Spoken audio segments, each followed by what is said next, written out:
এই যে নরম তুলতুলে কাপকেকগুলো দেখছেন, এরকম কেক যদি আমরা বাসায় তৈরি করতে পারি তাহলে তো আমরা বাহির থেকে কেনার কোনো প্রয়োজনই নেই। বাচ্চাদের কিন্তু আমরা টিফিন দিতে পারি এই মজাদার কেকগুলো। আমরা বাসায় কিন্তু ঝটপট এটা তৈরি করে ফেলতে পারি চুলার মধ্যে। এটা কষ্টের কোনো কারণেই নেই। আর বাসার কেকগুলো খেতে অনেক বেশি মজার। বাচ্চারা তো একদম মজা করে খেয়ে নেবে, আর সবসময় রিকোয়েস্ট আসবেই এই মজাদার কেকগুলো তৈরি করার জন্য। তো আর কথা নয়, প্রথম থেকে শেষ পর্যন্ত ভিডিওটা দেখে ভিডিওটি যদি আমার ভালো লাগে তাহলে অবশ্যই আমার চ্যানেলটা সাবস্ক্রাইব করে লাইক দিয়ে পাশে থাকবেন। দর্শক, এই তো প্রথমে আমি একটি বাটিতে ডিম নিয়েছি। আমি একটি ডিম দিয়ে তৈরি করব এতগুলো কেক। তারপর এখানে দিয়ে দিলাম চিনি। আমি 1 কাপ চিনি দিয়েছি, আপনারা যতটুকু মিষ্টি খাবেন ততটুকু দিবেন। তারপরে আমি এখানে দিয়ে দিব সামান্য একটু পরিমাণ লবণ। মিষ্টির মধ্যে হালকা একটু লবণ দিলে কিন্তু পারফেক্ট মিষ্টিটা হয়। যারা মিষ্টিতে চিনি খান না তারা স্কিপ করতে পারেন। এখন আমি এই ডাল কুটুনিটাকে দিয়ে ডিম আর চিনিটা একদম মিক্স করে নিব ঘুরিয়ে ঘুরিয়ে। দেখতে পাচ্ছেন একদম কিন্তু ফেনা উঠে গিয়েছে। এরপর যে আমি দিয়ে দিচ্ছি তেল। আমি এখানে 2 টেবিল চামচ রেগুলার রান্নার তেল দিয়ে দিচ্ছি। দিয়ে আমি অনবরত ডাল ঘুটুনিটা দিয়ে ঘুরিয়ে ঘুরিয়ে আমি কিন্তু এটাকে মিক্স করে নিব, আর এরকম ফেনা উঠে যাবে, দেখতে পাচ্ছেন। তারপরে এরকম একটি চালন দিয়ে আমি এখানে ময়দা নিয়ে নিচ্ছি 1 কাপ। তারপরে আমি এখানে দিয়ে দিব বেকিং পাউডার।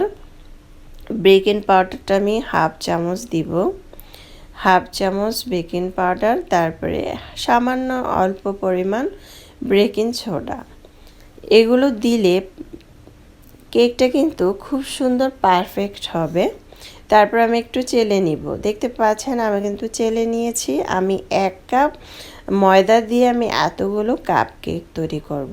এখন আমি হালকা কুসুম গরম পানি দিয়ে একটি গোলা তৈরি করে নিব। আপনারা চাইলে লিকুইড দুধও এখানে দিতে পারেন। তারপরে আমি অনবরত নেড়েচেড়ে দিচ্ছি, আর এখানে আমি গুঁড়া দুধ অ্যাড করব প্রায় 3 থেকে 4 টেবিল চামচের মতো। দুধটা দিলে কেকটা খেতে কিন্তু অনেক বেশি মজাদার হয়। তারপরে আমি ডাল ঘুটুনিটাকে দিয়ে কিন্তু এটা মিক্স করে নিলাম। তারপরে আমি 1/2 চামচ দিয়ে দিলাম ভ্যানিলা এসেন্স। দিয়ে আমি আবারও অনবরত ডাল ঘুটুনিটা দিয়ে নেড়েচেড়ে দিচ্ছি। দেখতে পাচ্ছেন গোলাটা একদম খুব সুন্দর পারফেক্ট হয়েছে। কিন্তু এ পর্যায়ে আমি এরকম একটি পাত্র নিয়েছি। এগুলো কিন্তু কিনতে পাওয়া যায়, আর বাসায় যদি ছোট ছোট বাটি থাকে সেক্ষেত্রে বাটির মধ্যেও দিতে পারেন। তারপরে আমি একটু তেল ব্রাশ করে নিয়েছি হালকা। বাসায় সাদা পেপার ছোট ছোট করে কেটে তেল ব্রাশ করে আমি অল্প অল্প করে চামচ দিয়ে দিয়ে দিচ্ছি। দেখতে পাচ্ছেন এটা কিন্তু পুরো ভরা যাবে না, একটু উনা রাখতে হবে। তো অল্প অল্প করে আমি সবগুলোর মধ্যে দিয়েছি, দেখতে পাচ্ছেন। আরও অল্প দিলে কিন্তু খুব সুন্দরভাবে হয়ে যাবে। তারপরে চুলায় একটি প্যান বসিয়ে আগে থেকে ঢাকনা দিয়ে ঢেকে রেখেছিলাম। নিচে একটি পেপার বসিয়ে দিয়েছি। দিয়ে এখন আমি বাটিটাকে দিয়ে দিচ্ছি কেকের জন্য। এখন ঢাকনা দিয়ে ঢেকে রেখে দেব। ঢাকনার ছিদ্রটাকে টিস্যু পেপার দিয়ে আমি বন্ধ করে দিয়েছি। প্রায় 20 থেকে 25 মিনিটের মধ্যে কিন্তু পারফেক্ট কেকগুলো হয়ে গিয়েছে। মাশাআল্লাহ, দেখতে যেমন সুন্দর হয়েছে খেতে কিন্তু আলহামদুলিল্লাহ এতটাই মজাদার হয়েছিল। দেখতেই পাচ্ছেন আমি কিন্তু এখানে কোনো পরিমাণ কোনো কফি পাউডারও দেইনি। এটা কিন্তু এরকম কালার খুব সুন্দরভাবে হয়ে গিয়েছে, দেখতে পাচ্ছেন। এখন আমি এগুলো হালকাভাবে উবুত করে ধরলেই কিন্তু এটা উঠে যাবে। দেখতে পাচ্ছেন আমি একটি বাটিতে পরিবেশন করে নিয়েছি। আশা করছি আমার আজকের রেসিপিটি আপনাদের ভালো লেগেছে। ভালো লাগলে অবশ্যই আমার চ্যানেলটা সাবস্ক্রাইব করে লাইক দিয়ে পাশে থাকবেন। দর্শক, বেশি বেশি ভালো থাকবেন, খাবার কখনো অপচয় করবেন না।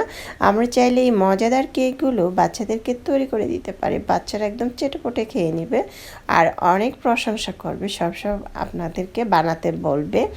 আর আমরা কিন্তু রাতের বেলা এভাবে তৈরি করে ফেলতে পারি ঝটপট, কারণ বাচ্চারা সকালে স্কুলে নিয়ে যেতে পারবে। আল্লাহ হাফেজ।